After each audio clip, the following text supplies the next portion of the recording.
என்னை மீட்டெடுத்த என் ஆண்டவராகிய இயேசு கிறிஸ்துவின் இனிய நாமத்திலும் ஜீசஸ் காஸ்பல் மினிஸ்ட்ரி இன்டர்நேஷனல் சார்பாகவும் இந்த வேளையிலும் உங்கள் அனைவரையும் நான் வாழ்த்துகிறேன், வரவேற்கிறேன். இன்றைய நாளிலும் தேவன் தந்த வார்த்தையானது சகாயம் செய்யும் தேவன், த லார்ட் ஹூ ஹெல்ப்ஸ் என்கின்ற வார்த்தையோடு தேவன் தந்த தருணத்துக்காக நன்றி செலுத்துகிறேன். இன்றைய நாளும் இந்த வார்த்தைக்கு ஆதாரமாக ஒரு வார்த்தையை நாங்கள் வாசிப்போம்.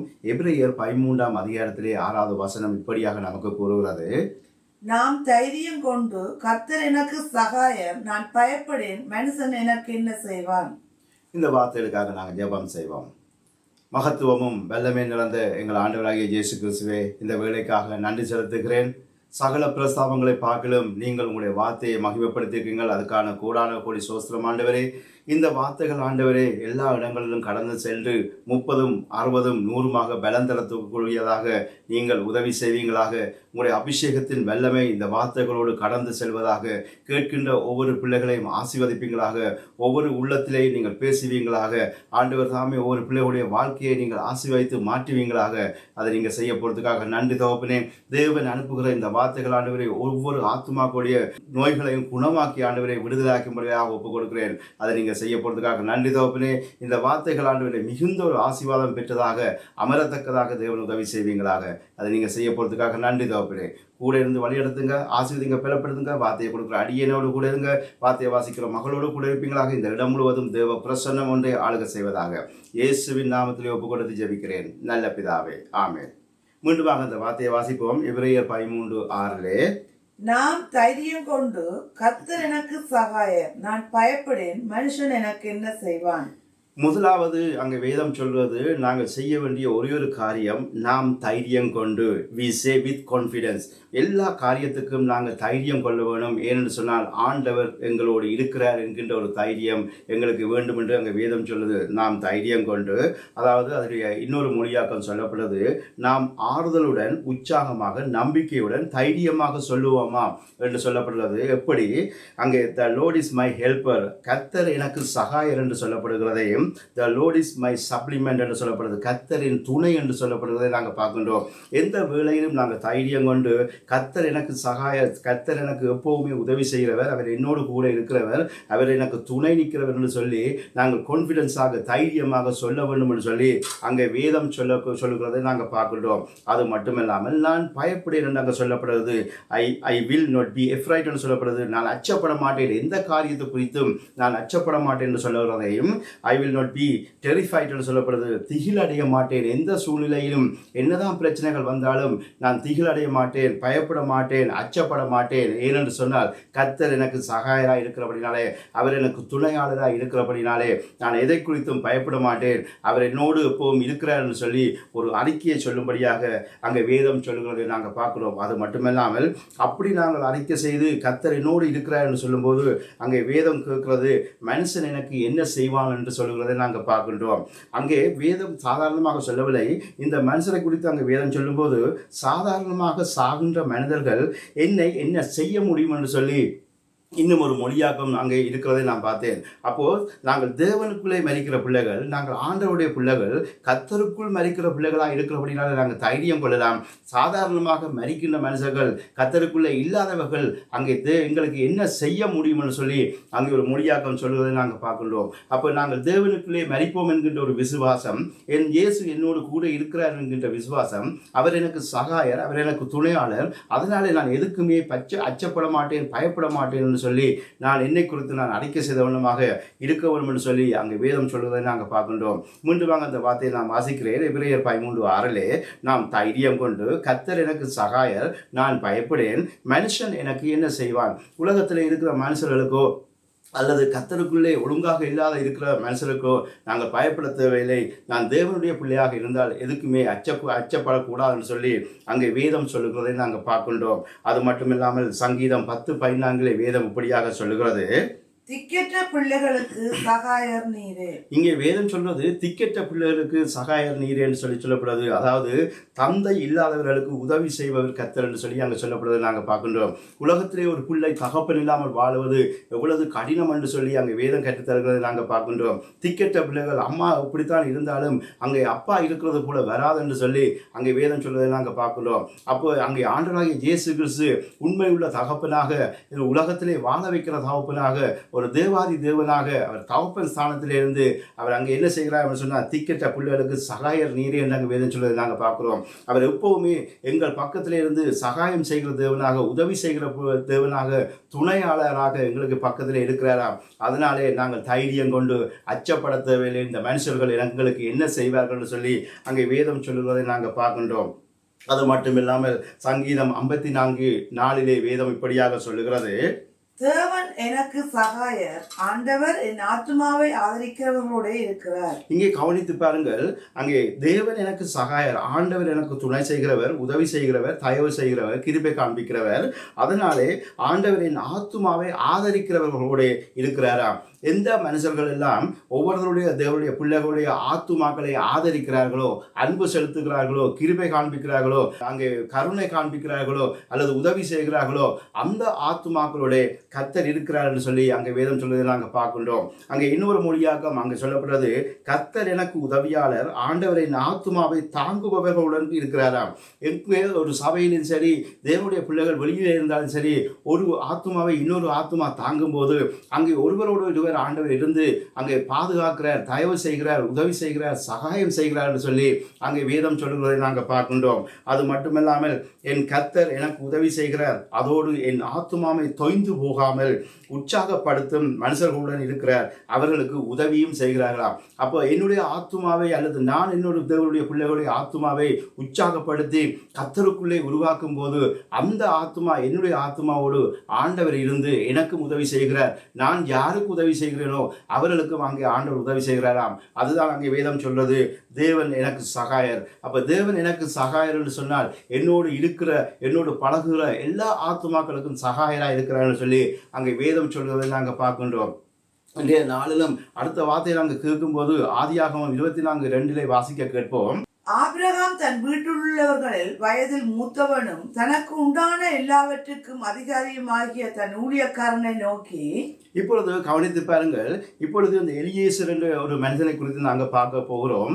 அங்கே ஆபிரகாமுக்கு வீட்டு தலைவனாக இருந்து அல்லது ரூலராக இருந்து எல்லாத்தையும் கவனிக்கிற ஒரு மனுஷனை குறித்து நாங்கள் பார்க்க போகிறோம்.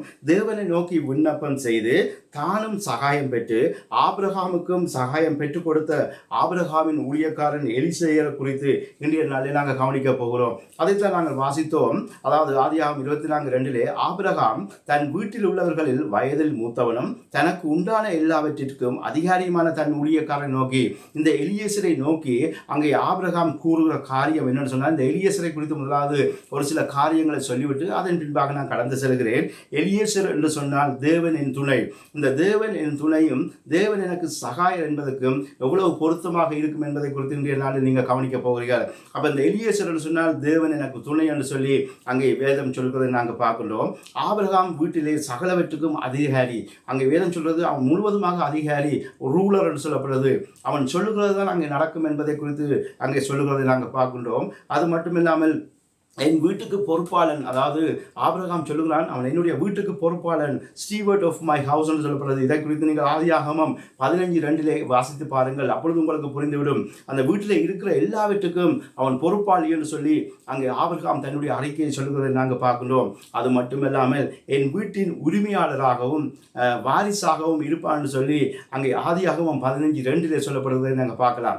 அப்போ இத்தனையும் அதிகாரத்தை கொடுத்த ஆபிரகாம் அந்த ஊழியக்காரனுக்கு கொடுத்ததை பார்க்கும்போது பெரிய ஆச்சரியமாக இருக்கிறது. நாங்கள் என்று சொன்னால் ஒரு காரியத்தை கொடுக்கும்போது நம்ப மாட்டோம். ஆனால் அங்கே வேதம் சொல்றது அத்தனை பொறுப்புகளையும் வீட்டு காரியங்கள் எல்லாவற்றுக்கும் ரூலராக, அதிகாரியாக, பொறுப்பாளராக, வாரிசாக அங்கே கொடுக்கிறதை நாங்கள் பார்க்கின்றோம். அது மட்டுமல்லாமல் அங்கே வேதம் சொல்றது டோமினேட்டர் சொல்லப்படுது, ஆதிக்கம் செலுத்துபவனாம். அதாவது ஆபிரகாம் வீட்டிலே இருக்கிற எல்லாருக்கும், எல்லா வேலைக்காரருக்கும் ஆதிக்கம் செலுத்துகிறவன் சொல்லி சொல்லப்படுறது, டோமினேட்டர்னு சொல்லப்படுகிறது. அத்தாரிட்டி பெற்றவனாக இருந்தான், அதிகாரம் பெற்றவனாக இருந்தான்னு சொல்லி சொல்லப்படுறது. இத்தனையும் ஆபிரகாம் அங்கே எலியேசருக்கு கொடுத்து வச்சிருந்ததை நாங்கள் பார்க்கின்றோம். அது மட்டுமில்லாமல் இந்த எலியேசரை குறித்து வேதம் சொல்லும்போது அவன் ஆபிரகாம் வீட்டிலே பிறந்தான் என்று அங்கே சொல்லப்படுறது. அதையும் நீங்கள் ஆதியாகமம் 15:2 வீட்டிலே வாசித்து பாருங்கள்.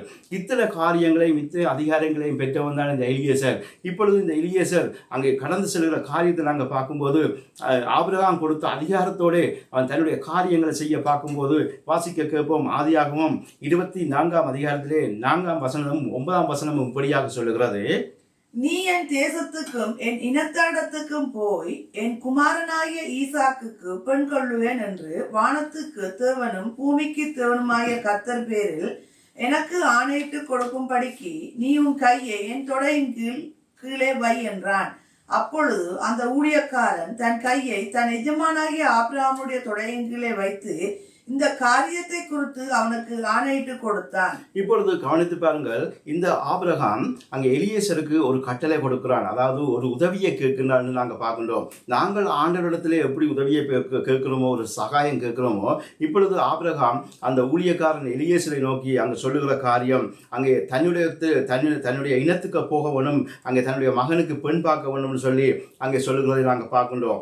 ஆபிரகாம் இதை எலியேசரிடம் ஒரு உதவியை கேட்கிறான். கேட்ட பின்பாக அங்கே அதுவும் தன் தேசத்திலே போக வேணும், தன் இனத்துக்குள்ளே போய் அங்கே பெண் பார்க்க வேணும் என்று சொல்லி சொல்லுகிற காரியத்தை நாங்கள் பார்த்தோம். அதாவது முழுவதுமாக ஒரு அதிகாரத்தை கொடுக்கலாம், தன்னுடைய மகனுக்கு ஒரு நல்ல வாழ்க்கையை தேடிக்கொண்டு வரும்படியாக அங்கே எலியேசரிடத்தை கொடுக்கிறதை நாங்கள் பார்க்கின்றோம்.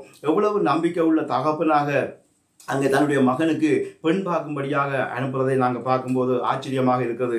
இப்பொழுது அடுத்த வசனத்தை நாங்கள் வாசிக்க கேட்கும்போது ஆபிரகாம் கேட்ட உதவியை ஏற்றுக்கொண்டு இந்த எலியேசர் கடந்து செல்கிற காரியத்தை நாங்கள் பார்க்கும்போது ஆதியாகமம் 24:10 இப்படியாக சொல்லுகிறது.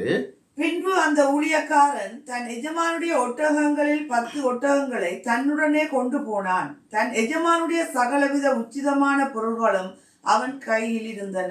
இப்பொழுது அந்த எலியேசர் ஆபிரகாமுடைய சொல்லை கேட்டு அங்கே பிரமாணம் செய்துவிட்டு அங்கே இந்த இடத்தை விட்டு கடந்து செல்கிறான். தன்னோடு சேர்ந்து 10 ஒட்டகங்களை கொண்டு போகிறதையும் தன்னோடு சேர்ந்து இன்னும் அநேக பொக்கிஷங்களையும் கொண்டு அங்கே போகிறதை நாங்கள் பார்க்கின்றோம். 10 ஒட்டகம் மிச்ச பொக்கிஷங்களையும் கொண்டு அங்கே கடந்து செல்கிறதை நாங்கள் பார்க்கின்றோம். இது எல்லாத்தையும் நான் வாசிக்கும் போது நீங்கள் அதை புரிந்து கொள்வீர்கள். எவ்வளவு ஞானமானவன், எவ்வளவு பொறுப்பாளியாக இருந்தான்னு சொல்லி நாங்கள் பார்க்கும்போது ஆபிரகாமுக்கு ஒரு தெளிவான ஊழியக்காரனாக இருந்தான்னு சொல்லி நாங்கள் பார்க்கின்றோம். இப்பொழுது வாசிக்க கேட்போம். ஆதியாகமம் 24:11-12 இப்படி சொல்லுகிறது. ஊருக்கு புறம்பே ஒரு தண்ணீர் வறண்டையிலே தண்ணீர் மெல்ல ஸ்திரீகள் படுகிற சாயங்கால வேளையிலே ஒட்டகங்களை மடக்கி தனக்குள்ளே சொல்லிக் கொண்டது என்னவென்றால், என் எஜமானாகிய ஆபிரகாமுக்கு தேவனாயிருக்கிற கர்த்தாவே, இன்றைக்கு நீர் எனக்கு காரியம் சித்திக்க பண்ணி என் எஜமானாகிய ஆபிரகாமுக்கு தயவு செய்தருளும். இப்பொழுது கவனித்து பாருங்கள், அங்கே தனக்குள்ளே ஆண்டவரோடு ஒரு பொருத்தனை பண்ணுகிறான். அந்த பொருத்தனை எவ்வளவு தெளிவாக இருக்கிறன்னு சொல்லி நாங்கள் பார்க்கும்போது ஊருக்கு புறம்பே ஒரு தண்ணீர் துறவண்டையிலே தண்ணீர் மெல்ல ஸ்திரீகள் புறப்பட்டு வருகிற சாயங்கால வேளையிலே ஒட்டகங்களை மடக்கி தனக்குள்ளே சொல்லிக் கொண்டது என்னவென்றால், என் எஜமானாகிய ஆபிரகாமுக்கு தேவனாயிருக்கிற கர்த்தாவே, இன்றைக்கு நீர் எனக்கு காரியம் சித்திக்க பண்ணி என் எஜமானாகிய ஆபிரகாமுக்கு தயவு செய்தலும் என்று சொல்லி தனக்குள்ளே ஒரு பொருத்தனையை தேவனோடு செய்கிறான். இந்த காரியத்திலே எனக்கு தயவு செய்யும், உதவி செய்யும், சகாயம் செய்யும் என்று சொல்லி அங்கே சொல்லுகிறதை நாங்கள் பார்க்கின்றோம். அதுவும் தனக்காக கேட்கவில்லை, தன்னுடைய எஜமானுடைய ஆபிரகாமுக்கு தேவனுடன் சகாயம் கேட்டு நிற்கிறதை நாங்கள் பார்க்கின்றோம். இன்னும் ஒரு சில மொழியாக்கங்களில் எப்படி இருந்ததை நான் பார்த்தேன். வெற்றி பெற எனக்கு உதவுங்கள், அதாவது இன்றைய நாளிலும் ஆபிரகாமுடைய மகனுக்கு நான் பெண் பார்க்க போகிறேன், அதில் எனக்கு வெற்றி பெற இன்று எனக்கு உதவுங்கள் என்று சொல்லியும் என்னை இன்று வெற்றியடை செய்யும்படியாக கேட்கிறதையும், எனக்கு நல்ல வேகத்தை இந்த நாளிலே அனுப்பும் என்று சொல்லி ஆண்டவருடைய சகாயம் கேட்கிறதையும், இன்று வெற்றியை தந்தருளுங்கள் என்று சொல்லி கேட்கிறதையும், இன்றே இது நடக்க செய்யவும் என்று சொல்லி அங்கே கேட்கிறதையும், இன்று தயார் செய்து வையுங்கள், எனக்கு முன்பாக நான் என்ன காரியத்துக்காக வந்தனோ அதை எனக்கு முன்பாக நீங்களே தயார் செய்து வையுங்கள் சொல்லியும், எனக்கு இன்று வழிகாட்டும் என்று சொல்லியும், எனக்கு முன்பாக இன்று என் வழியை செழிக்க செய்யும் என்று சொல்லியும், இந்த நாளில் ஒரு நல்ல சந்திப்பை ஏற்படுத்தி தரவும் என்று சொல்லி தனக்குள்ளே பொறுத்தனை பண்ணால் இத்தனையும் வேறு வேறு மொழியாக்கங்களிலே அழகாக கொடுத்திருந்ததை நாங்கள் பார்க்கின்றோம். ஒரு மனுஷன் தனக்காக எத்தனையும் கேட்பான், ஆனால் ஒரு மனுஷன் இன்னும் ஒரு எஜமானுக்காக இவ்வளவு காரியத்தை கேட்பான் என்று சொன்னால் அவன் இவ்வளவு ஒரு உண்மையுள்ள ஒரு ஊழியக்காரனாக அங்கே ஆபிரகாமுக்கு இருந்திருப்பான்னு சொல்லி நீங்கள் சிந்தித்து பாருங்கள். கத்தோலிக்க வேதாகமம் திருவிவிலியம் இப்படியாக சொல்கிறது, எனக்கு இன்று வெற்றி அளித்தருளும் என்று சொல்லப்படுகிறது நாங்கள் பார்க்கின்றோம். எல்லா மொழியாக்கங்களிலேயும் எல்லா வேதங்களிலேயும் ஒரே மாதிரி தான் இருக்கிறது. நாங்கள் புரிந்து கொள்கிற விதம் தான் வித்தியாசமாக இருக்கிறது. ஒரு மனிதன் வெற்றி பெறுவதற்கு தேவனுடைய சகாயம் வேண்டும் என்று சொல்லி இங்கே பார்க்கின்றோம். இந்த எலியேசர், அதாவது ஊழியக்காரன், அங்கே ஆபிரகாமுக்கு வேலைக்காரன் தான், எல்லா பொறுப்புகளையும் பெற்றவன் தான், உண்மைதான். ஆனாலும் தன்னுடைய எஜமானுக்காக தேவனிடத்திலே சகாயம் கேட்டு நிற்கிறதை நாங்கள் பார்க்கின்றோம். தன்னுடைய எஜமான் வெற்றி பெற வேணும், அதுக்கு காரணமாக இருக்கிற நான் அது வெற்றியை அங்கே அடைய வேணும், அதனால இன்றைய நாளிலே இத்தனை காரியங்களையும் எனக்கு செய்தருளும்னு சொல்லி ஆண்டவருடைய சகாயம் கேட்கிறதை நாங்கள் பார்க்கின்றோம். அது மட்டும் இல்லாமல் தேவனாய் இருக்கிற கர்த்தாவே ஆபிரகாமுக்கு தயவு செய்தருளும்னு சொல்லப்படுறதை நாங்கள் பார்க்கின்றோம். ஷோ கைண்ட்னஸ் சொல்லப்படுறது, இரக்கம் காட்டுங்கள், அதாவது ஷோ மேர்சி என்று சொல்லப்படுறது, கருணை காட்டுங்கள்.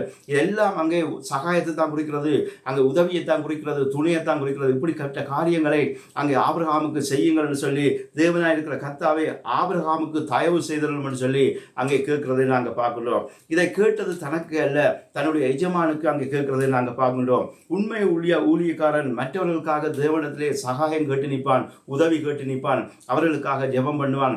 ஆண்டவரே இந்த பிள்ளைக்கு இன்ன காரியம் தேவை, இந்த பிள்ளைக்கு இந்த மனுஷனுக்கு இன்ன காரியம் தேவைப்படுகிறது, இதை ஆண்டவரே செய்தருளுங்கள் என்று சொல்லி ஆண்டவருடைய உதவி கேட்டு சகாயம் கேட்டு நிற்பான்னு சொல்லி இந்த எலியேசர் எங்களுக்கு உதாரணமாக இருக்கிறதை நாங்கள் பார்க்கின்றோம். அது மட்டுமில்லாமல் அந்த ஊழியக்காரன் ஒரு அடையாளத்துடன் தேவனிடத்திலே சகாயம் கேட்டு நின்றார் சொல்லி நாங்கள் பார்த்தோம். வாசிக்க கேட்போம். ஆதியாகமம் 24:13-14 வசனங்கள் இப்படியாக சொல்லுகிறது. இதோ நான் இந்த தண்ணீர் துவரண்டையிலே நிற்கிறேன், இந்த ஊராருடைய பெண்கள் தண்ணீர் மெல்ல புறப்பட்டு வருவார்களே, நான் குடிக்க உன் குடத்தை சாய்க்க வேண்டும் என்று நான் சொல்லும் போது குடி என்றும் உன் ஒட்டகங்களுக்கு குடிக்கும்படி வார்ப்பேன் என்றும் சொல்லும் பெண் எவளோ அவளே நீர் உம்முடைய ஊழியக்காரனாய ஈசாக்கு நியமித்தவளாயிருக்கவும் என் எஜமானுக்கு அனுக்கிரதம் செய்தது என்று நான் அதனாலே அறியவும் செய்தவளும் என்றான். இப்போ நல்ல ஒரு பொருத்தனை செய்கிறான், அதுவும் அடையாளத்தோடு. அதாவது யாருக்குமே தெரியாத அடையாளம், தனக்கும் தேவனுக்கும் அங்கே அடையாளத்தை காண்பித்து அங்கே தேவனிடத்திலே அந்த சகாயத்தை கேட்கிறதை நாங்கள் பார்க்கின்றோம். இதோ நான் இந்த தண்ணீர் துறவண்டையிலே நிற்கின்றேன், இந்த ஊராருடைய பெண்கள் தண்ணீர் மல்ல புறப்பட்டு வருவார்களே. அப்போ அங்கே எலியேசருக்கும் தெரியாத யாரெல்லாம் வருவார்கள்னு சொல்லி, ஆபிரகாமுக்கும் தெரியாத யாரெல்லாம் வருவார்கள்னு சொல்லி தேவன் மட்டும் அறிந்திருக்கிறார். அந்த இடத்துக்கு எந்த பெண்கள் வருவார்கள், யாரெல்லாம் தண்ணி மல்ல வருவார்கள் சொல்லி ஆண்டவர் மட்டும் அறிந்திருக்கிறார். அதனாலே இந்த எலியேசர் தன்னுடைய சுய புத்தியிலே சாயாமல் அந்த துறவண்டையில இருந்து தேவனிடத்திலே அந்த அடையாளத்தை வைக்கிறதை நாங்கள் பார்க்கின்றோம். நான் குடிக்க உன் குடத்தை சாய்க்க வேண்டும் என்று நான் சொல்லும்போது குடி என்றும் என் ஒட்டகங்களுக்கும் குடிக்கும்படி வார்ப்பேன் என்றும் சொல்லும் பெண் எவளோ அவளே நீ உம்முடைய ஊழியக்காரனாகிய ஈசாக்குக்கு நியமித்தவளாய் இருக்கவும் என் எஜமானுக்கு அனுக்கிரகம் செய்தல் என்றும் நான் அதனாலே அறியவும் செய்தலும் என்று சொல்லி ஒரு தெளிவான ஒரு பொருத்தனையை வைக்கிறான். வைத்து விட்டு அங்கே உதவி கேட்கிறதை நாங்கள் பார்க்கிறோம். ஆண்டவரே இப்படிப்பட்ட காரியத்திலே ஈசாக்குக்கு ஒரு நல்ல பெண் கிடைக்கும்படியாக சகாயம் செய்தார்கள் என்று சொல்லி அங்கே ஆண்டவரிடத்தில் கேட்கிறதை நாங்கள் பார்க்கின்றோம். அது மட்டுமில்லாமல் இப்பொழுது கவனியுங்கள். ஆதியாகமம் 24:15 வசனம் இப்படியாக சொல்லுகிறது.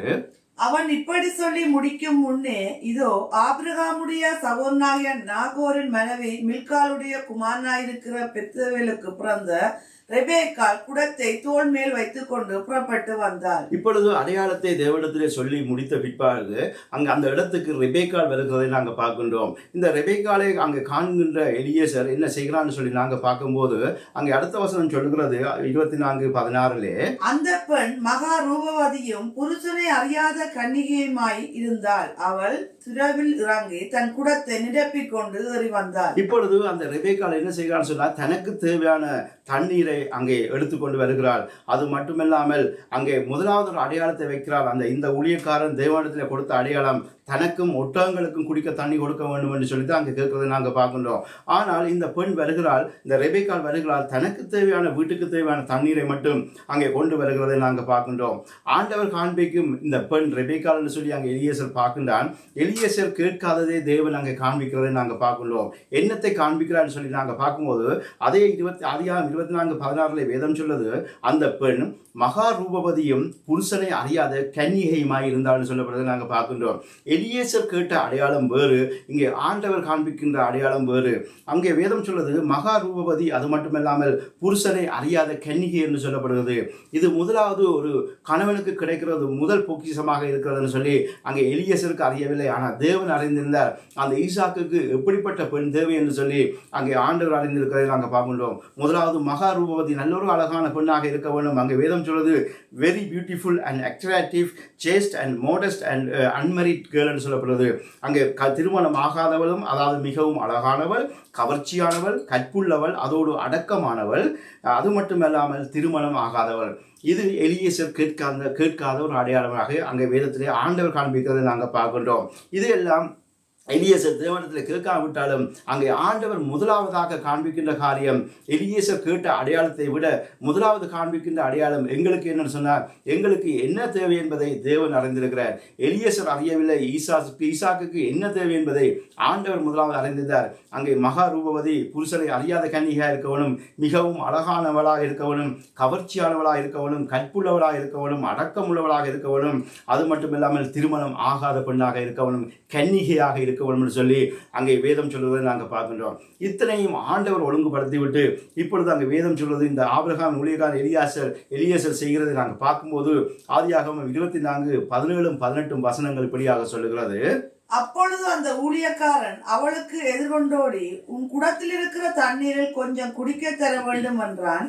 அதற்கு அவள், குடியும் என் ஆண்டவனே என்று சீக்கிரமாய் குடத்தை தன் கையில் இறக்கி கொண்டு அவனுக்கு குடிக்க கொடுத்தார். இப்பொழுது எலியேசர் தனக்கு தண்ணி குடிக்க கொடுக்கும்படி கேட்ட பொழுது அங்கே தன்னுடைய முதலாவது அடையாளம் அங்கே நீங்கிறதை நாங்கள் பார்க்கின்றோம். தனக்கு குடிக்க கொடுத்ததே அங்கே அறிந்த எலியேசர் அங்கே வேதம் சொல்கிறது, அடுத்த வசனம் சொல்கிறது, அங்கே ஆதியாகமம் 24:19-20 கொடுத்த பின் உம்முடைய ஒட்டகங்களும் குடித்து தீருமட்டும் அவர்களுக்கு மெண்டு வரவேன் என்று சொல்லி சீக்கிரமாய் தன் குடத்தை தண்ணீர் தொட்டியிலே ஊற்றிவிட்டு இன்னும் மெண்டு வர துவரண்டையிலே ஓடி அவளுடைய ஒட்டகங்களுக்கெல்லாம் மெண்டு வந்தான். இப்பொழுது கவனித்து பாருங்கள், அங்கே எலியேசர் கேட்ட முதலாவது அடையாளம் தனக்கு தண்ணி கொடுக்க வேணும். அவள் அங்கே கொடுத்து விட்டால், கொடுத்த பின்பாக எலியேசர் கேட்க முன்பாக அந்த ரெபேக்காள் செய்கின்ற காரியம், கொடுத்த பின் உம்முடைய ஒட்டகங்களுக்கும் குடித்து தீருமட்டும் அவைகளுக்கும் மெண்டு வாய்ப்பேன் என்று சொல்லி சீக்கிரமாய் தன் குடத்து தண்ணீரை தொட்டியிலே ஊற்றிவிட்டு இன்னும் மெண்டு வர துறவண்டையிலே ஓடி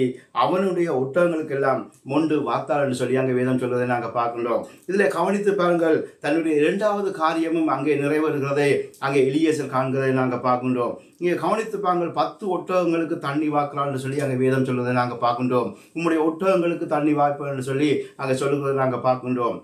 அங்கே 10 ஒட்டகங்களுக்கு தண்ணி வாக்குறன்னு சொன்னால் சாதாரண காரியம் அல்ல.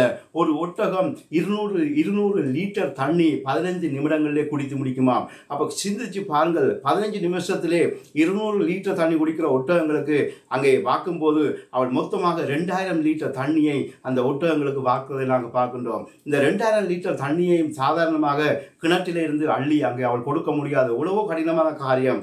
ஆனால் அங்கே வேதம் சொல்ற காரியம், உற்சாகமான பெண்ணாக அவள் இருக்கிறதை நாங்கள் பார்க்கின்றோம். அத்தனை ஒட்டகங்களுக்கும் 200 லிட்டர் தண்ணிப்படி அங்கே வாக்குறதை நாங்கள் பார்க்கின்றோம். இதுதான் அங்கே அடையாளமாக தேவன் காண்பிக்கிறதை நாங்கள் பார்க்கின்றோம். அது மட்டுமல்லாமல் இந்த நாட்களிலே நாங்கள் கடைகளுக்கு போய் ஷாப்பிங் செய்து வரும்போது இங்கே ஜெர்மன் தேசத்திலே 6 தண்ணி போத்தல் கொடுத்ததை நாங்கள் பார்க்கிறோம். அதில் 6 போத்தல் 1 லிட்டர் தண்ணியாக இருக்கிறது.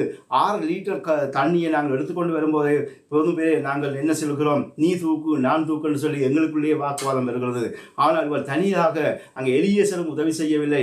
அங்கே 2000 லிட்டர் தண்ணியை அங்கே 10 ஒட்டகங்களுக்கு அவள் வாக்குறதை நாங்கள் பார்க்கின்றோம். இப்பொழுது கவனித்து பாருங்கள், அதை விட விசேஷமான காரியம் ஆதியாகமம் 24:21 அந்த மனிதன் அவளை குறித்து ஆச்சரியப்பட்டு கர்த்தர் தன் பிரயாணத்தை வாய்க்க பண்ணினாரோ இல்லையோ என்று அறியும் பொருட்டு மௌனமாயிருந்தான். இப்பொழுது இந்த எலியேசருக்கு இன்னும் அங்கே திருப்தி இல்லை. ஆண்டவர் பாருங்கள், அழகான பெண்ணை கொடுக்கிறார், மகா ரூபவதி என்று சொல்லுகிறார், புருஷனை அறியாத கன்னிகை என்று சொல்லப்படுகிறது. அங்கே கவர்ச்சியானவள், கற்புள்ளவள், அடக்கமானவள், திருமணமாகாதவள், அது மட்டுமல்லாமல் தான் கேட்ட அங்கே அடையாளத்தையும் அங்கே ஆண்டவர் செய்கிறார். தனக்கும் தண்ணி கொடுத்துட்டாள், ஒட்டகங்களுக்கும் கொடுத்துட்டாள். ஆனால் இன்னும் ஒரு காரியத்தை எதிர்பார்க்கிறான். ஆண்டவர் நியமிக்கிற பெண் இதுதான் என்று சொல்லி அங்கே பார்க்கும்படியாக அந்த மனிதன் அவளை குறித்து ஆச்சரியப்பட்டு கர்த்தரின் தன் பிரயாணத்தை வாய்க்க பண்ணினாரோ இல்லையோ என்று அறியும் பொருட்டு மௌனமாய் இருந்தான்னு சொல்லி அங்கே சொல்லப்படுறதை நாங்கள் பார்க்கின்றோம். அது மட்டுமில்லாமல் இன்னும் ஒரு மொழியாக அங்கே வேதம் சொல்றது, அந்த ஆபிரகாமுடைய ஊழியக்காரன் ஆச்சரியப்பட்டான்னு சொல்லப்படுது. அங்கே அந்த ரெபேக்காவுடைய செய்கைகளை பார்த்து ஆச்சரியப்பட்டாள். ஏனென்று சொன்னால் 2000 லிட்டர் தண்ணியை அங்கே மெண்டு வாக்குறது என்று சொன்னால் சாதாரண காரியம் இல்லை. அவ்வளவற்றையும் வாட்டுவிட்டு கிட்டத்தட்ட 1.5 மணித்தியாலத்துக்கு மேலாக அங்கே செல்கிறது. நீங்கள் கவனித்து பாருங்கள், 200 லிட்டர் படி அங்கே 10 ஒட்டகங்களுக்கும் வாக்கும்போது 15 நிமிஷப்படி கிட்டத்தட்ட 1 மணித்தியாலமும் அங்கே 1.50 நிமிஷங்கள் முடிகிறதுன்னு சொல்லி நாங்கள் பார்க்கின்றோம். இத்தனை நிமிடங்களையும் செலவழித்து தன்னுடைய காரியங்களை விட்டு அந்த ரெபேக்காள் அந்த ஒட்டகங்களுக்கு வாக்குறதை நாங்கள் பார்க்கின்றோம். அது மட்டுமில்லாமல் அந்த மனிதன் அமைதியாக அவளை பார்த்து கொண்டிருந்தானாம். அவள் என்ன செய்தால் அவளை பார்த்து, அவள் செய்த செய்களை பார்த்து அமைதியாக பார்த்து கொண்டிருந்தாலாம். ஆச்சரியப்பட்டான்னு சொல்லி அங்கே வேதம் சொல்வதை நாங்கள் பார்க்கின்றோம். அந்த மனிதன் அவளை பார்த்து வியந்தான்னு சொல்லி இன்னும் ஒரு மொழியாக்கம் சொல்லுவது the man wondering at her சொல்லப்படுறது வியந்தானாம் என்று அவளுடைய செய்கைகளை பார்த்து அங்கே வியந்தான்னு சொல்லப்படுறதை நாங்கள் பார்க்கின்றோம். இப்பொழுது ரெபேக்கால் கூறுகிற இன்னொரு காரியத்தில் நாங்கள் பார்க்கும்போது ரெபேக்கால் என்று சொன்னால் உருவு தடம் என்று சொல்லப்படுறது, டு டை என்று சொல்லப்படுறது, அல்லது பிளைண்ட் என்று சொல்லப்படுறது, கட்டுக்கிறது என்று சொல்லப்படுறது. அப்போ ஒரு மனுஷனை கட்டி வைக்கிற காரியம் அல்லது தனக்குள்ளே அடக்கி வைக்கிற ஒரு பெண்ணாக இருந்தாலும் இங்கே வேதம் சொல்லுகிற காரியம் அவள் உருவு தடமாக இருக்கலாம் என்று சொல்லப்படுது. இப்பொழுது வேதம் சொல்வதை பாருங்கள். ஆதியாகமம் 24, 25, 26 வசனங்கள் சொல்லுகிறது. எங்களிடத்தில் வைக்கோலும் தீவனமும் வேண்டிய மட்டும் இருக்கிறது, இராத்தங்க இடமும் உண்டு என்றால் அப்பொழுது அந்த மனிதன் தலை குனிந்து கர்த்தரை பணிந்து கொண்டு.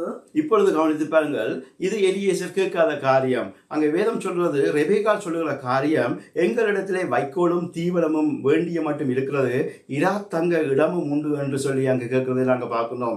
எலியேசர் தான் இரா தங்க வேணும் என்று சொல்லி ஆண்டவர்கிட்ட கேட்கவில்லை.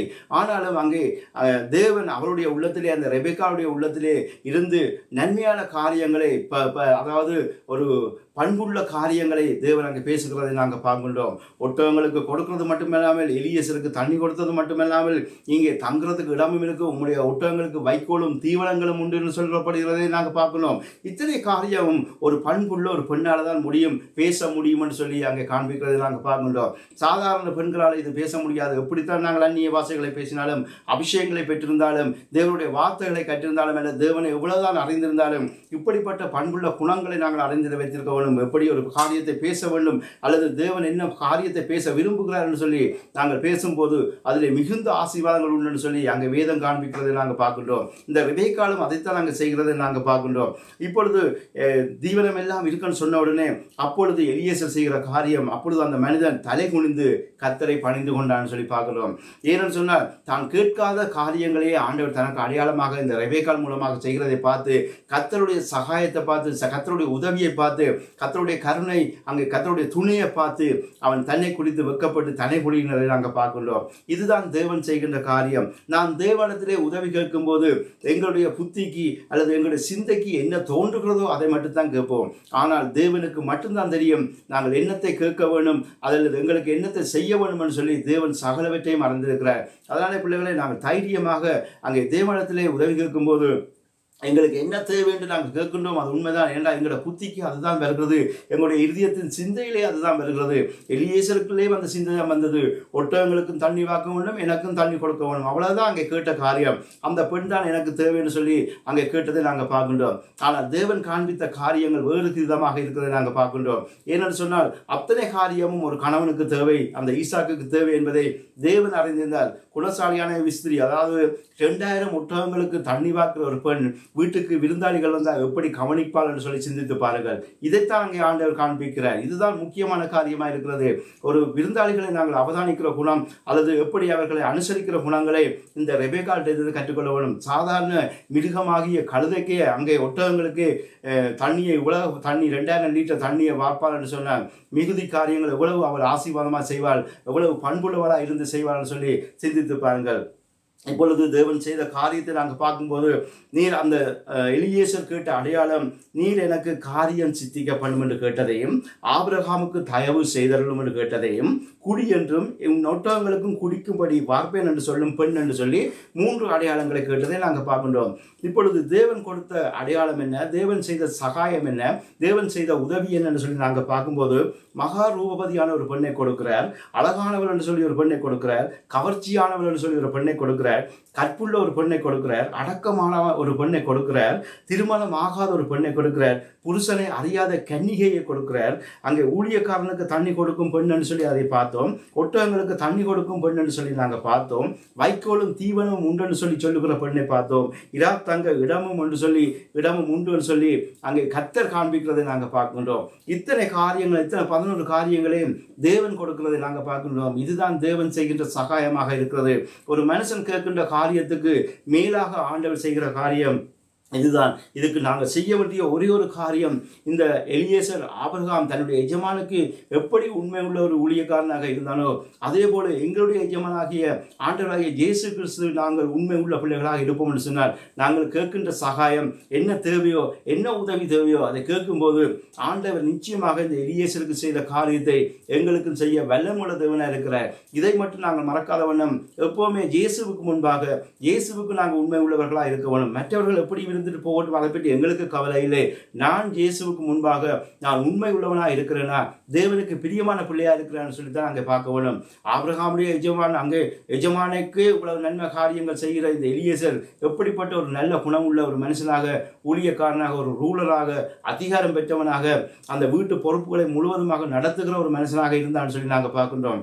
அதை கவனித்துத்தான் அங்கே ஆபிரகாம் சொன்ன காரியம் அங்கே ஆதியாகமம் 15:2 இவன் என் வீட்டுக்கு வாரிசா இருக்கா. ஏன்னா ஆபிரகாம் பிள்ளை இல்லாத நேரத்திலே அந்த வீட்டுக்குள்ளே அவன் பிறக்கிறான். பிறந்த பொழுது அங்கே ஆபிரகாம் சொன்ன வார்த்தை, இந்த வீட்டுக்கு இவன் வாரிசா இருக்கிறானே என்று சொன்னால் என்னுடைய வீட்டுக்குள்ளேயே பிறந்தானே, அதனால அவன் எனக்கு பிள்ளையா இருக்கிறான் என்று சொல்லி அங்கே ஆபிரகாம் சொல்லுவதை நாங்கள் பார்க்கின்றோம். அப்போ தன்னுடைய பிள்ளையாக ஏற்றுக்கொள்ளுற அளவுக்கு இந்த எலியேசர் இருந்தான் ஆபிரகாமுக்குன்னு சொல்லி நாங்கள் பார்க்கின்றோம். இதுதான் அங்கே இயேசுவுக்கும் தேவையா இருக்கிறது. இயேசு எங்களை தெரிந்தெடுக்கும் போது அவர் எங்களை தன்னுடைய பிள்ளைகளாக அங்கே மாற்றி வைத்திருக்கும் போது நாங்கள் எப்படி அவருக்கு முன்பாக உண்மை உள்ளவர்களாக அந்த எஜமானுக்கு எப்படி இருக்க வேண்டும் என்று சொல்லித்தான் இந்த வேதம் கற்றுத் தருகிறதை நாங்கள் பார்க்கின்றோம். அதாவது நாங்கள் கேட்காத சகாயத்தை செய்யத்தான் தேவன் இருக்கிறார். நாங்கள் கேட்கின்ற சகாயத்தையும் செய்து அது மட்டுமில்லாமல் கேட்காததையும் செய்கிறதான் எங்கள் தேவன். எங்களுக்கு நலமானது எதுவோ அதை அவருடைய சித்தப்படி சகலவற்றையும் செய்து எங்களை ஆசீர்வதிக்கிற தேவன் தான் எங்களுடைய ஆண்டவராகிய இயேசு கிறிஸ்துன்னு சொல்லி இந்த வேதத்திலே நாங்கள் பார்க்கின்றோம். இப்பொழுது ஆதியாகமம் 24:27 என் எஜமானாகிய ஆபிரகாமின் தேவனாயிருக்கிற கர்த்தருக்கு ஸ்தோத்திரம், அவர் தம்முடைய கிருபையும் தம்முடைய உண்மையையும் என் எஜமானை விட்டு நீக்கவில்லை. இங்க கவனித்து பாருங்கள். இப்பொழுது இந்த எலியேசர் தான் அங்கே ஈசாக்குக்கு பெண் பார்க்கும்படி வருவதை நாங்கள் பார்க்கின்றோம். ஆனால் இந்த எலியேசருடைய அறிக்கையை கவனித்து பாருங்கள். என் எஜமானாகிய ஆபிரகாமின் தேவனாயிருக்கிற கர்த்தருக்கு ஸ்தோத்திரம், அவர் தம்முடைய கிருபையையும் தம்முடைய உண்மையையும் என் எஜமானை விட்டு நீக்கவில்லை என்று சொல்லி அங்கே சொல்லுவதை நாங்கள் பார்க்கின்றோம். பெண் பார்க்க வந்தது இந்த எலியேசர். ஆனால் அங்கே அறிக்கை செய்கிறது என்ன? கர்த்தருடைய கிருபை அங்கே ஆபிரகாமை விட்டு நீங்கவில்லை என்று சொல்லி தன்னை பெருமைப்படுத்தாமல் பார்க்கிறதை நாங்கள் பார்க்கின்றோம். இப்பொழுது நானாக இருந்தால் அல்லது நீங்களாக இருந்தால் ஒரு சிலர் இப்படித்தான் நாங்கள் செய்வோம். எப்படி என்று சொன்னால், நான் தான் ஈசாக்குக்கு பெண் பார்த்து கொடுத்தேன், நான் தான் என்னுடைய ஆபிரகாமுடைய அதாவது என்னுடைய எஜமானுடைய மகனுக்கு பெண் பார்த்து கொடுத்தேன் என்று சொல்லி ஊரெல்லாம் சுற்றி திரிந்து திரிவோம். ஆனால் இந்த எலியேசர் அந்த இடத்திலேயே அறிக்கை செய்கிற காரியம் அங்கே கிருபையும் தேவன் வைத்திருக்கிற கிருபை ஆபிரகாம் மேலும் அந்த உண்மையையும் ஒருபோதும் அங்கே நீக்கவில்லை என்று சொல்லி அறிக்கை செய்கிறதை நாங்கள் பார்க்கணும். தேவனை உயர்ந்த ஸ்தானத்தில் வைத்து தான் சகாயம் கேட்டு தேவன் தனக்கு உதவி செய்தார் என்பதை மறந்து அங்கே ஆபிரகாமையும் தேவனையும் வைத்து இணைத்து பேசுகிறதை நாங்கள் பார்க்கின்றோம். அதனாலே பிள்ளைகளை, நாங்கள் செய்கின்ற காரியங்கள் எதுவாக இருந்தாலும் மற்றவர்களுக்கு நாங்கள் பறை தட்டி திரிகிறது கிடையாது, ஊருக்கு சொல்லுகிறது கிடையாது. இது தேவன் செய்கின்ற காரியம். தேவனுடைய காரியம் எப்பவுமே தேவனுக்கு பிரியமாக இருக்க வேணும். நாங்கள் செய்து விட்டோம் என்று சொன்னால் அதிலிருந்து நாங்கள் விலகி விட வேணும். அது தேவனுக்குரியது, எனக்குரியதாக இருக்க வேண்டும் என்று சொல்லிதான் இங்கே எலியேசர் காண்பிக்கிறதை நாங்கள் பார்க்கின்றோம். அந்த நாட்களிலே இந்த வார்த்தைகள் எல்லாம் சும்மா சாதாரணமாக ஆண்டவர் பேசுகிறது கிடையாது. நிச்சயமாக தேவன் பேசும்போது அதில் ஒரு உண்மை இருக்கும், அதில் ஒரு பரிசுத்தம் இருக்கும்.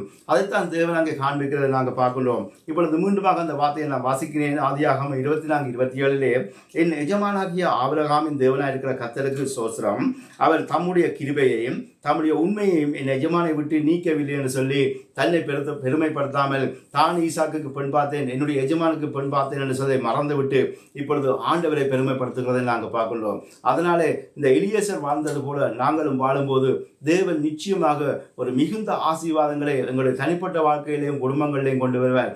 நாங்கள் ஏதாவது காரியத்தை நாங்கள் செய்துவிட்டால் அல்லது மற்றவர்களுக்கு உதவி செய்யும் போதோ அல்லது ஒரு காரியத்தை செய்து போட்டு அதிலிருந்து நாங்கள் விலத்தி விட வேணும், அதை நாங்கள் சொல்லி காட்டக்கூடாதுன்னு சொல்லி இங்கே எலியேசர் அங்கே பண்புள்ள மனுஷராக இருந்து காண்பிக்கிறதை நாங்கள் பார்க்கின்றோம். இப்பொழுது முதல் வாசித்த வசனத்தை நாங்கள் வாசிக்கும் போது சங்கீதம் 54:4 தேவன் எனக்கு சகாயர், ஆண்டவரின் ஆத்துமாவை ஆதரிக்கிறவர் கூட இருக்கிறாராம். இப்போ கவனித்து பாருங்கள், ஆபிரகாம் என்ன செய்தான்னு சொன்னால் இந்த எலியேசருடைய ஆத்துமாவை வீட்டிலே வைத்து ஆதரித்தான் என்று சொல்லி நாங்கள் பார்க்கின்றோம். இவன் என்னுடைய வாரிசு என்று சொன்னதை நாங்கள் பார்க்கின்றோம். அது மட்டும் இல்லாமல் இந்த வீட்டுக்கு முழுவதும் பொறுப்பாளனா இருக்கிறானே என்று சொல்லி நாங்கள் பார்க்கிறோம். சுதந்திரவாளியா இருக்கிறான்னு சொல்லி அங்கே ஆபிரகாம் சொன்னதை நாங்கள் பார்க்கிறோம். அப்படி எலியேசருடைய ஆத்துமாவை ஆதரித்து வந்தபடினாலே ஆண்டவர் என்ன செய்யலான்னு சொன்னால் ஆபிரகாமுக்கு சகாயம் செய்கிறதை நாங்கள் பார்க்கின்றோம். இதுதான் இந்த வார்த்தையுடைய தெளிவான விளக்கத்தை நாங்கள் பார்க்கின்றோம். அதாவது தேவன் எனக்கு சகாயர் தான், உண்மைதான், எனக்கு உதவியாளர், என் ஆத்துமாவை ஆதரிக்கிறவர்களோட இருக்கிறாராம். என்னுடைய ஆத்துமாவை யாரெல்லாம் ஆதரித்து நன்மை செய்கிறார்களோ அவர்களுக்கும் ஆண்டவர் உதவி செய்கிறாராம். ஆபிரகாம் எலியேசருக்கு ஆதரவளித்தது போல இப்பொழுது ஆண்டவர் ஆபிரகாமுக்கு எலியேசர் மூலமாக அங்கே ஆதரவளித்து உதவி செய்கிறதை நாங்கள் பார்க்கின்றோம். இதுதான் தேவன் செய்கின்ற சகாயம். அப்ப நாங்கள் செய்கின்ற காரியங்கள் எப்பொழுதும் நன்மையாக இருக்க வேணும், மற்றவர்களுடைய பார்வைக்காக இல்லை, எங்களுடைய உள்ளத்திலே செய்கிற காரியம் அது நன்மையாக இருக்க வேணும்னு சொல்லி அங்கே ஆண்டவர் சொல்கிறதை நாங்கள் பார்க்கின்றோம். அப்போ ஆபிரகாம் செய்தது போல, எலியேசர் செய்தது போல, இந்த ரெபெக்காள் செய்தது போல நாங்கள் நன்மையான காரியங்களை, பண்புள்ள காரியங்களை நாங்கள் செய்வோம்னு சொன்னால் நிச்சயமாக தேவன் நாங்கள் கேட்கின்ற காரியங்களுக்கு சகாயம் செய்து துணையாளராக இருந்து எங்கள் மேலே கிருபை வைத்து எங்களை முழுமையாக ஆசீர்வதிக்க வல்லமுள்ள தேவனாக இருக்கிறான்னு சொல்லி நாங்கள் பார்க்கின்றோம். கடைசியாக ஒரு வார்த்தையை நாங்கள் வாசிப்போம். எபிரேயர் 4:16. நாம் இரக்கத்தை பெறவும் ஏற்ற சமயத்தில் சகாயம் செய்ய கிருபையை அடையவும் தைரியமாய் கிருபாசன தண்டையிலே சேரக்கடவும். இப்பொழுது கவனித்து பாருங்கள், நாங்கள் இரக்கத்தை பெற வேணுமாம். ஆண்டவரிடத்தில் இரக்கத்தை பெற வேணும். இரக்கத்தை பெற வேணும்னு சொன்னால் எலியேசர் போல உண்மை உள்ள மனுஷனாக, தன்னுடைய ஊழியக்காரனுக்கு உண்மை உள்ளது போல நாங்கள் எங்களுடைய ஆண்டவராகிய இயேசு கிறிஸ்துவுக்கு உண்மை உள்ள பிள்ளைகளாக இருக்க வேணும். ஏற்ற சமயத்திலே சகாயம் செய்யும் கிருபையை அடையவும். எப்ப ஏற்ற நேரத்தில் எங்களுக்கு அவர் உதவி செய்கிறார், சகாயம் செய்கிறார்னு சொன்னால் உதவி செய்கிறது, சகாயம் செய்கிற ஒரு கிருபையை நாங்கள் அடைய வேண்டும் என்று சொன்னால் நாங்கள் தைரியமாக கிருபாசனத்திலே சேர கடவோமாம். ஆண்டவருடைய பாதத்திலே அங்கே போய்விட வேணும். என்னதான் உதவி தேவைப்பட்டாலும், ஆண்டவரே எனக்கு இந்த காரியத்திலே எனக்கு சகாயம் பண்ணுங்க ஆண்டவரே, எனக்கு உதவி செய்யுங்க ஆண்டவரே என்று சொல்லி ஆண்டவருடைய பாதத்திலே நாங்கள் போய்விட்டோம்னு சொன்னால், அவருடைய கிருபாசனத்தை ஆண்டவரத்திலே போய்விட்டோம்னு சொன்னால் தேவன் நிச்சயமாக எங்களுக்கு உதவி செய்வார், சகாயம் செய்வார். அதில் எந்த ஒரு மாற்றமும் இல்லை. ஆனால் நாங்கள் செய்ய வேண்டிய ஒரே ஒரு காரியம், இயேசுவுக்கு எஜமானுக்கு உண்மை உள்ள பிள்ளைகளாக இருக்க வேணும். எலியேசர் அங்கே ஆபிரகாமுக்கு உண்மை இருந்தது போல அங்கே தேவன் அங்கே உண்மை உள்ளவராக இருந்து ஆபிரகாமுக்கும் எலியேசருக்கும் உதவி செய்தது போல எங்களுக்கும் உதவி செய்வார். நாங்கள் இயேசுவுக்கு உண்மை உள்ள பிள்ளைகளாக இருக்கும்படியாக தேவன் விரும்புகிறார். அதுதான் இன்றைய நாளிலும் அங்கே நாங்கள் பார்த்தோம். அது மட்டுமில்லாமல் இன்னும் ஒரு மொழியாக்கம் இப்படியாக சொல்கிறது, நாம் இரக்கத்தை பெறுவதற்கும் நமக்கு தேவைப்படும் நேரத்திலே நமக்கு உதவி செய்யும் கிருபையை பெறுவதற்கும் நம்பிக்கையுடன் தேவனுடைய கிருபையின் சிங்காசனத்தை அணுகுவோம் என்று சொல்லி இன்னும் ஒரு மொழியாக்கம் சொல்லப்படுறதை நாங்கள் பார்க்கின்றோம். எதுவாக இருந்தாலும் அங்கே தேவனுக்கு முன்பாக நாங்கள் போய் சகாயம் கேட்கணும், உதவி கேட்கணும்னு சொல்லித்தான் அங்கே வேதம் சொல்வதை நாங்கள் பார்க்கின்றோம். அதனாலே பிள்ளைகளே, தேவன் இன்றைக்கு கற்றுத்தந்த வார்த்தையின்படி ஆபிரகாம் எப்படி எலியேசருக்கு அங்கே ஆத்மாவுக்கு உண்மை உள்ளவனாக இருந்தாலோ, எலியேசர் எப்படி அங்கே ஆபிரகாமுக்கு உண்மை உள்ளவனாக இருந்தாலோ, ரெபெக்காள் எப்படி பண்புள்ள ஒரு பெண்ணாக இருந்தாலோ, இதே பழக்க வழக்கங்களை நாங்கள் பழகி தேவனுக்கு முன்பாக உண்மை உள்ள பிள்ளைகளாக இருப்போம் என்று சொன்னால் நிச்சயமாக தேவன் எங்களை ஆசீர்வதிப்பார் என்பதிலே சந்தேகமே இல்லை. முதலாவது வாசித்த வசனத்தை மீண்டுமாக வாசிப்போம். எபிரேயர் 13:6 வேதம் இப்படியாக சொல்கிறது, நாம் தைரியம் கொண்டு கர்த்தர் எனக்கு சகாயர், நான் பயப்படேன், மனுஷன் எனக்கு என்ன செய்வான். பிள்ளைகளை, கடைசியாக நான் சொல்லுகிற காரியம், நீங்கள் உங்களுடைய என்னுடைய எஜமானாகிய இயேசுவுக்கு உண்மை உள்ள பிள்ளைகளாக இருப்பீங்கன்னு சொன்னால் அங்கே வேதம் சொல்றது நாம் தைரியம் கொள்ள வேணும். அதாவது we say with confidence, அதாவது நாம் தைரியம் கொண்டு எதுவாக இருந்தாலும் தைரியம் கொள்ள முடியும். ஏன்? நான் இயேசுவுக்கு உண்மையாக இருந்தால் அதிலே எங்களுக்கு ஒரு தைரியம் வரும். கர்த்தர் எனக்கு சகாயர், அவர் எனக்கு நிச்சயமாக உதவி செய்வார், நான் பயப்பட மாட்டேன், மனுஷனுக்கு என்ன செய்வான். இந்த உலகத்திலே சாதாரணமாக மரிக்கிற பிள்ளைகள், நானும் மரிக்கும் போது கர்த்தருக்குள்ளே மரிக்கிற பிள்ளையாக இருக்கிறேன், அதனாலே நான் எதுக்குமே பயப்பட தேவையில்லைன்னு சொல்லி அங்கே வேதம் சொன்னதை நாங்கள் பார்க்கின்றோம். அதனால் இன்றைய நாளும் பிள்ளைகளே, இந்த சகாயம் செய்யும் தேவனாக இருக்கிற இந்த இயேசுவிடத்திலே நீங்கள் அங்கே போகும்போது நிச்சயமாக எங்களுக்கு வேண்டிய காரியங்களை அவர் நடத்தி செல்வார். அதனால பிள்ளைகளே, இந்த வார்த்தைகளுக்காக நான் ஜெபம் செய்கிறேன். கேட்ட வார்த்தைகளுக்கு நீங்கள் ஒப்பு கொடுங்கள். இதே போல வாழ பழகுங்கள். நிச்சயமாக ஆண்டவர் பெரிய காரியங்களை உங்களுடைய தனிப்பட்ட வாழ்க்கையிலும் குடும்பங்களிலும் நிச்சயமாக செய்வார். வார்த்தைகளுக்காக நாங்கள் ஜெபம் செய்வோம். ஆண்டவரே, மீண்டுமாக நான் உங்களுக்கு நன்றி செலுத்துகிறேன். சகாயம் செய்யும் தேவனாக இருக்கிற எங்கள் ஆண்டவராகிய இயேசு கிறிஸ்துவே, இன்றைய நாள் வார்த்தையிலே ஆண்டவரே நீங்கள் கூட இருந்ததுக்காக நன்றி. என்னுடைய நாவிலே நீங்கள் இருந்து பேசினதுக்காக நன்றி அப்பா. இந்த வார்த்தைகள் கடந்து செல்கிற ஒவ்வொரு இடங்களிலும் ஆண்டவரே உங்களுடைய அபிஷேகத்தின் வெள்ளமையும் கடந்து செல்வதாக, கேட்கின்ற செவிகளை நீங்கள் அபிஷேகம் செய்வீங்களாக, பொல்லாத சத்துருவின் சத்தங்களுக்கு செவி கொடுக்காத வண்ணம் ஆண்டவரே நாங்கள் உங்களுடைய வார்த்தைக்கு செவி கொடுத்து இந்த ஆபிரகாம் வாழ்ந்தது போல, இந்த எலியேசர் வாழ்ந்தது போல, ரெபெக்காள் வாழ்ந்தது போல நாங்கள் வாழும்போது நீங்கள் எங்களுக்கு சகாயம் செய்ய வல்லமுள்ள தேவனாக இருக்கிறதுக்காக நன்றி அப்பா. நீங்கள் சகல பிரஸ்தாபங்களை பார்க்கலும் உங்களுடைய வார்த்தையை நீங்கள் மகிமைப்படுத்துவீங்களா செய்கிறீர்கள் அல்லவா, இந்த வார்த்தை கடந்து சென்ற எல்லா இடங்களிலும் ஆண்டவரே ஒரு ஆசீர்வாதத்தை கொண்டு வருவதாக, ஒவ்வொரு ஆத்மாவிலும் ஒரு உயிர்ப்பிப்பு வருவதாக அதை நீங்கள் செய்ய போறதுக்காக நன்றி தகப்பனே. ஒவ்வொரு வீடுகளையும் நீங்கள் ஆசீர்வதிப்பீங்களாக, ஒவ்வொரு பிள்ளைகளையும் ஆசீர்வதிப்பீங்களாக அதை நீங்கள் செய்ய போறதுக்காக நன்றி தகப்பனே. உங்களுடைய ஆணி பாய்ந்த பரிசுத்த ரத்தம் படிந்த கரம் இந்த வார்த்தைகளை கேட்ட ஒவ்வொரு பிள்ளைகள் மேலும் அமர்ந்திருப்பதாக அதை நீங்கள் செய்ய போறதுக்காக நன்றி. உங்களுடைய அபிஷேகத்தின் வெள்ளமே ஒவ்வொரு பிள்ளைகளையும் நடத்தி செல்வதாக ஆண்டவர் தாமே அதை நீங்கள் செய்ய போறதுக்காக நன்றி தகப்பனே. எலியேசருடைய உள்ளத்தை அறிந்த தேவன், ஈசாக்குடைய உள்ளத்தை அறிந்து பெண் கொடுத்த தெய்வம் அல்லவா நீங்கள். இதே போல ஆண்டவரே எங்களுடைய உள்ளங்களையும் அறிந்து எங்களையும் நீங்கள் ஆசீர்வதித்து பலப்படுத்துவீங்களாக, நன்மை செய்வீங்களாக. இந்த வார்த்தைகளை கேட்ட ஒவ்வொரு பிள்ளைகளையும் ஆண்டவரே ஊழியக்காரனாக இருந்து நான் ஆசீர்வதிக்கிறேன். இந்த ஆசீர்வாதங்கள் இந்த பிள்ளைகள் மேலும் தங்குவதாக. இந்த வார்த்தைகளை மீண்டுமாக உங்களுடைய கருத்திலே ஒப்புக் கொடுக்கிறேன். நீங்கள் அனுப்புகிற காரியமாக இதை நடப்பித்து மீண்டுமாக உங்களிடத்திலே வரும்படியாக இந்த வார்த்தைகளை நான் ஒப்புக் கொடுக்கிறேன் அப்பா. ஒவ்வொரு பிள்ளைகளும் இந்த வார்த்தைகள் கேட்டு சந்தோஷம் சமாதானம் அடையத்தக்கதாக தேவன் உதவி செய்வீங்களாக. நீங்கள் அதை செய்ய போறதுக்காக நன்றி அப்பா. என்னை மீட்டெடுத்த என் ஆண்டவராகிய இயேசு கிறிஸ்துவின் இனிய நாமத்திலே ஜெபிக்கிறேன் என் நல்ல பிதாவே, ஆமேன். மீண்டுமாக என் ஆண்டவராகிய இயேசு கிறிஸ்து தருகிற வார்த்தையோடு உங்களை சந்திக்கும் வரை என் இயேசு தாமே உங்களை இரட்டத்தனியாக ஆசீர்வதிப்பாராக. ஆமேன்.